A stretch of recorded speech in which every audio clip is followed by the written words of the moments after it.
Hello students, कैसे हैं आप सब लोग। आज हम फोटोकेमिस्ट्री का नेक्स्ट टॉपिक पढ़ेंगे। पिछले लेक्चर में हमने फोटोकेमिस्ट्री ऑफ ओलेफिन पढ़ी थी और उसी के कंटिन्यू में आज हम पढ़ेंगे डाइमराइजेशन ऑफ एल्कीन, जिसे हम कह सकते हैं साइक्लाइजेशन रिएक्शन, क्योंकि दो एल्कीन मोइटी तो सेम हो सकती है, इंट्रामोलिकुलर हो सकता है, इंटरमोलिकुलर हो सकता है, दो कार्बन कार्बन डबल बॉन्ड जो है वो साइक्लाइज होंगे और एक 4 मेंबर रिंग बनाते हैं, साइक्लिक रिंग बाउंड्री। तो इसे डाइमराइजेशन भी कह सकते हैं और साइक्लाइजेशन भी कह सकते हैं।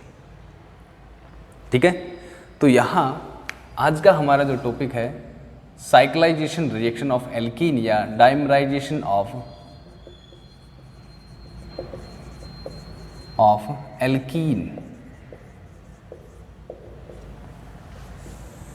इसे साइक्लाइजेशन रिएक्शन भी कहते हैं एल्कीन की। क्लियर।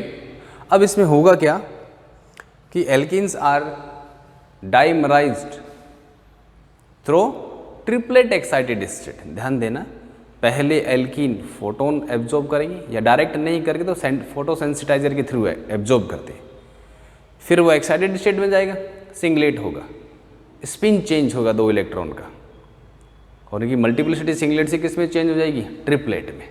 ट्रिपलेट एक्साइटेड स्टेट के अंदर यहाँ ये डाइमराइज होता है।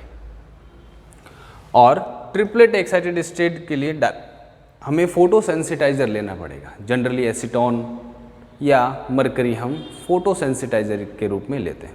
और मैंने बताया था कि फोटोसेंसिटाइजर क्या होते हैं, वो कंपाउंड या वो स्पीसीज जो फोटोन से एनर्जी एब्जॉर्ब करके किसी दूसरे मॉलिक्यूल को एक्टिवेट करने के लिए ट्रांसफ़र कर देते हैं। ऐसे मॉलिक्यूल फोटोसेंसिटाइजर कहलाते हैं। जिसमें ऑर्गेनिक कंपाउंड देखें तो एसीटोन अच्छा फोटोसेंसिटाइजर है, और मेटल देखें तो मरकरी अच्छा फोटोसेंसिटाइजर का काम करता है। वो ट्रिपलेट फोटोसेंसिटाइजर का काम करता है। तो यहाँ आप क्या लिखेंगे, alkenes are dimerized through triplet excited state to form cyclic compound. ठीक है, बनने वाला कंपाउंड साइक्लिक होगा, इसलिए अपन क्या कहते हैं इसको, साइक्लिक, साइक्लाइजेशन कहते हैं। तो एक सिंपल सा एग्जाम्पल मैं यहाँ ले रहा हूँ, और इस एग्जाम्पल में मैंने एक, हाँ ध्यान देना, जनरली साइक्लिक एल्कीन्स जो होते हैं उनमें डाइमराइजेशन ज़्यादा होता है कॉमनली। तो साइक्लिक एल्कीन जो होते हैं उनमें डाइमराइजेशन क्या होता है, वो ज़्यादा होता है। तो यहाँ मैंने एक एग्जाम्पल लिया है एल्कीन का, और वो साइक्लिक एल्कीन है। यहाँ ये बाईसाइक्लिक कंपाउंड है, इसमें अनसैचुरेटेड डबल बॉन्ड है, दोनों कंपाउंड सेम हो गए। बनने वाला आपका कंपाउंड मैंने फोटोकेमिकल कंडीशन ले ली, और यहाँ जो SEN लिखा है सेंसिटाइजर, कोई भी हो सकता है, जो भी रिएक्शन कंडीशन के लिए सूटेबल होगा वो। तो यहाँ सेंसिटाइजर लेते हैं जो इसको एक्टिवेट करता है। बनने वाले आपके प्रोडक्ट 2 होते हैं, एक मेजर होगा और दूसरा प्रोडक्ट आपका माइनर होगा। यहाँ पर आपका एक प्रोडक्ट तो ये बनता है, और दूसरा प्रोडक्ट आपका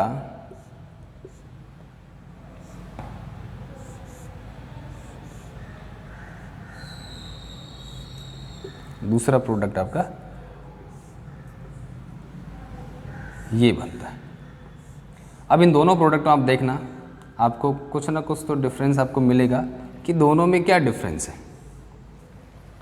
देख सकते हैं इसमें जो बाईसाइक्लिक कंपाउंड, यहाँ जो CH2 आ रहा है, ये दोनों के दोनों ऊपर की साइड में सेम हेड, यहाँ दोनों हेड जो पोर्शन होंगे ये अलग अलग डायरेक्शन में।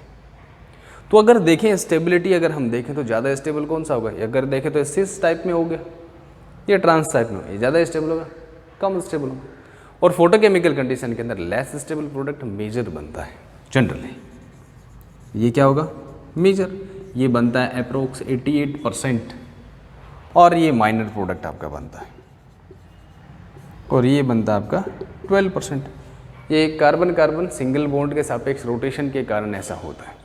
इसकी मैकेनिज्म पढ़ेंगे तब आपको पता लग जाएगा कि कार्बन कार्बन बॉन्ड रोटेशन जब होता है तो आपका ये कंपाउंड दोनों बनने की पॉसिबिलिटी होती है। तो आपको डाइमराइजेशन ऑफ एल्कीन, देखना ये एल्कीन दोनों डाइमर हो गए, सेम है। डाइमराइजेशन तो द्विलक हो गए, यहाँ द्विलकीकरण इसको अपन कहते हैं। तो दोनों मोइटी जुड़ जाते हैं। अगर सिंपल हम देखें तो प्रोडक्ट देखना आप, पेरीसाइक्लिक रिएक्शन में भी अपन डिस्कस करेंगे, 2+2 साइक्लोएडिशन टाइप आपको रिएक्शन दिख रही है, तो यहाँ इनमें बॉन्ड बन गया, डायरेक्ट प्रोडक्ट बन गया, 2 प्रोडक्ट बनने की पॉसिबिलिटी है, तो बन सकते हैं। तो हमें क्या किया, फ्री रेडिकल मैकेनिज्म शो करनी है, इस तरह से हमें डायरेक्ट नहीं बनाना है। प्रोडक्ट तो आप आसानी से बना लोगे, लेकिन हमें मैकेनिज्म बनानी है। अब इसकी मैकेनिज्म डिस्कस कर लेते हैं। इसकी मैकेनिज्म में सबसे पहले ये क्या करेगा, दो मोलिक्यूलर हैं सेम एल्कीन के, ध्यान रखना। सबसे पहले मॉलिक्यूल फोटोन वाली एनर्जी को एब्जॉर्ब करेगा। ध्यान देना, एल्कीन जो होता है वो इंटर सिस्टम क्रॉसिंग के लिए ज़्यादा एफिशिएंट नहीं होते। इंटर सिस्टम क्रॉसिंग ISC जिसको अपन ने लिखा था, और ये रिएक्शन करने के लिए हमें ट्रिपलेट एक्साइटेड स्टेट चाहिए। तो सबसे पहले फोटोन खुद एब्जॉर्ब नहीं करता, तो जो सेंसिटाइजर हम ले रहे हैं, ये सेंसिटाइजर फोटोन को एब्जॉर्ब करेगा, एक्साइटेड होगा, हाई एनर्जी मॉलिक्यूल में कन्वर्ट होगा, और ये अपनी एनर्जी किसको ट्रांसफर कर देगा, इस एल्कीन वाले बॉन्ड को। इस एल्कीन वाले बॉन्ड को एक्टिवेट करता है, एक्साइटेड करता है। तो पहले सिंगलेट बनेगा, और सिंगलेट में क्या होगा, ट्रिपलेट स्टेट में कन्वर्ट होगा, स्पिन कन्वर्जन। तो यहाँ मैं इस पर स्टार लगाया, तो स्टार का मतलब एक्टिवेट हो गया, ये सिंगलेट फॉर्म बना।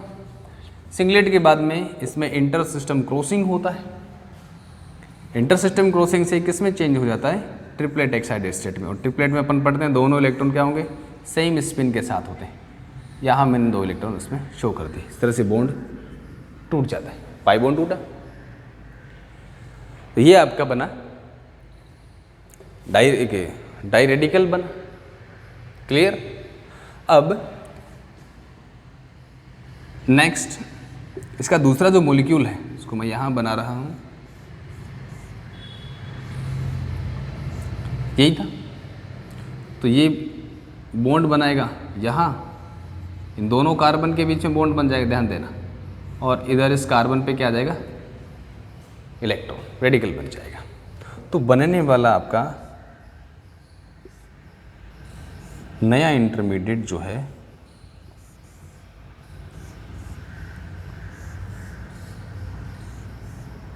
देखना यही बना। क्या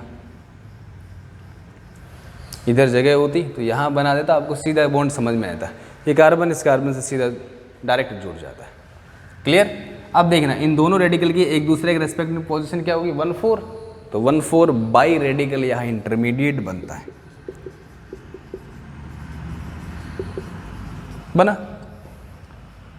अब ध्यान देना, इस इंटरमीडिएट में यहाँ पर कार्बन कार्बन सिंगल बॉन्ड है। देखो यहाँ मैंने डॉट से शो किया कार्बन को, जो कार्बन के पॉइंट बन रही है, कार्बन शो कर रहा हूँ, जिसके सापेक्ष सिंगल बॉन्ड के सापेक्ष रोटेशन हो रहा है। अब देखो यहाँ दोनों स्टेज तो सेम साइड है, रोटेशन होगा, एक नीचे की तरफ जाएगा, तो दोनों प्रोडक्ट बनने की पॉसिबिलिटी है। तो सिंगल बॉन्ड सापेक्ष रोटेशन से यहाँ पर दूसरा प्रोडक्ट बन जाता है, और वो दोनों प्रोडक्ट आपके इसमें तो रोटेशन हो जाएगा। रोटेशन के बाद में क्या बना लेंगे, यहाँ पर दोनों इलेक्ट्रॉन यहाँ पर एक बॉन्ड बना लेते हैं। कितने मेंबर रिंग बनेगी, 4 मेंबर रिंग। डायरेक्ट आप प्रोडक्ट बना देना।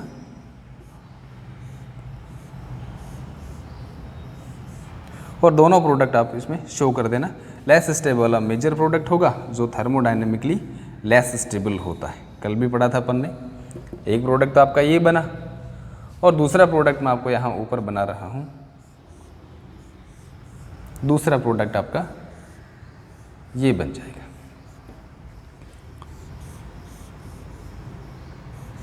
ये बना। दोनों प्रोडक्ट आपके बन जाएंगे इसमें। ये मेजर होगा, जो 88% अपन ने लिखा था, ये माइनर होगा। तो रिएक्शन मैकेनिज्म सिंपल है। आप चाहो तो डायरेक्ट ट्रिपलेट एक्साइटेड स्टेट में भी इसको शो कर सकते हैं। जो यहाँ सेंसिटाइजर काम में ले रहे हैं, कई बार इसकी जगह ऐसा लिखा हुआ मिल जाएगा, ट्रिपलेट सेंसिटाइजर। मतलब ये इस एल्कीन को सीधा कौन सी स्टेट में कन्वर्ट करेगा, ट्रिपलेट एक्साइटेड स्टेट में कन्वर्ट करता है। ट्रिपलेट एक्साइटेड स्टेट में टी से इसको रिप्रेजेंट करता है। तो ये एल्कीन जो है यहाँ पर ट्रिपलेट एक्साइटेड स्टेट में है, उसके बाद इसमें डाइमराइजेशन स्टार्ट होता है, और ये आपके साइक्लिक रिंग जनरेट होती है। तो ये आपका हुआ डाइमराइजेशन। ये इंट्रामोलिकुलरली भी हो सकता है, ये दो अलग अलग मॉलिक्यूल के बीच में डाइमराइजेशन हो रहा है। ऐसे ही ये इंट्रामोलिकुलरली भी हो सकता है। तो यहाँ मैं एक एग्जांपल ले रहा हूँ, intramolecular dimerisation of alkene.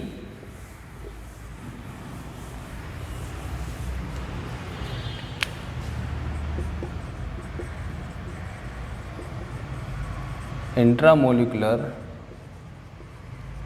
Dimerisation, और इसमें मैं एग्जांपल आपका ले रहा हूँ ये वाला। एक बाइसाइक्लिक कंपाउंड लिया है जिसमें दो डबल बॉन्ड है, वही आपका फोटोकेमिकल कंडीशन और सेंसिटाइजर। अब यहाँ क्या होगा, ये सेंसिटाइजर डायरेक्ट मैं आपको मैकेनिज्म बता चुका हूँ, मैं डायरेक्ट प्रोडक्ट बनाना सिखा रहा हूँ। एक बॉन्ड तोड़ना, दोनों तरफ एक एक इलेक्ट्रॉन बराबर बराबर बनाना, रेडिकल बन जाएगा आपका। देखना इधर एक इलेक्ट्रॉन इधर बना है, एक इलेक्ट्रॉन इधर बना है। क्लियर। अब यहाँ क्या होगा, ये बॉन्ड, फिर ये बॉन्ड टूटेगा, फोटोकेमिकल कंडीशन पाई बॉन्ड। एक पाई बॉन्ड तो इधर इस इलेक्ट्रॉन के साथ में बॉन्ड बना लेगा। ध्यान देना, ये जो आपका बॉन्ड बन रहा है, ये बन रहा है इस कार्बन और इस कार्बन के बीच में। क्लियर, क्योंकि ये इलेक्ट्रॉन इस कार्बन पर है और ये वाला इलेक्ट्रॉन जो इस बॉन्ड के टूटने से आएगा वो इस कार्बन पे आएगा, तो दोनों कार्बन के बीच में बॉन्ड बन जाएगा। अब एक इलेक्ट्रॉन यहाँ बचा, वो किधर आ जाएगा, यहाँ पे, क्योंकि एक बॉन्ड में दो पाई इलेक्ट्रॉन होंगे। एक इलेक्ट्रॉन यहाँ आया, वो उसके साथ जुड़ा, और दूसरा इलेक्ट्रॉन इस पर आ गया, वही 1,4 बाई रेडिकल बना। फिर लास्ट स्टेप में इन दोनों के बीच में बॉन्ड बन जाएगा। क्लियर। तो यहाँ आपका क्या बनेगा,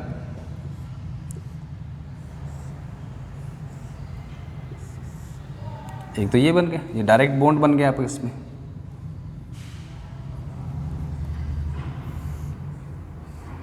ये बॉन्ड बना अभी, और यहाँ एक रेडिकल हो गया, ये रेडिकल हो गया, ये इन दोनों के बीच में बॉन्ड बन जाएगा, और आपका प्रोडक्ट क्या बनेगा, एक बॉन्ड तो आपका ये बना, दूसरा बॉन्ड ये बना, ये आपका प्रोडक्ट बनता है।